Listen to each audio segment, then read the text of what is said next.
游唔係某個優美嘅高難度動作，而係同敵人接觸嘅瞬間，身體嘅高度協調。大家好，萬物有歌就有游。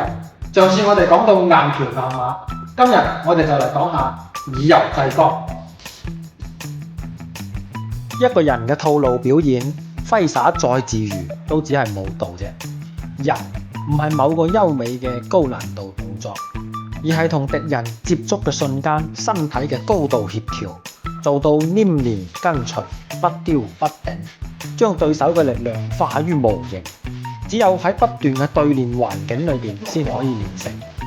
喺中國傳統功夫裏邊，太極拳呢係以柔制剛嘅代表，順應對手嘅來勢，以圓化直，做到四兩撥千斤，無獨有偶。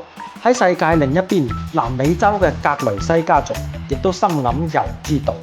上個世紀喺八角籠裏邊，將剛猛嘅泰拳同空手道選手擊敗。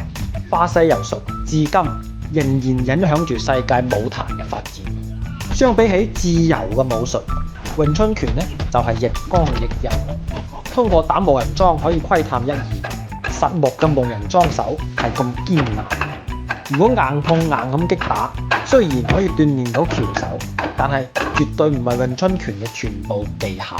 相反，將自身嘅關節放鬆，好似蛇咁樣靈活盤旋喺樁手之間，伺機而動，更能夠發揮短速寸勁嘅威力。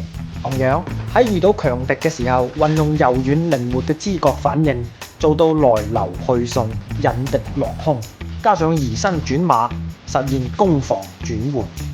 過柔則弱，過剛而捷。武學如同做人，剛柔並濟，先能夠立於不敗之地。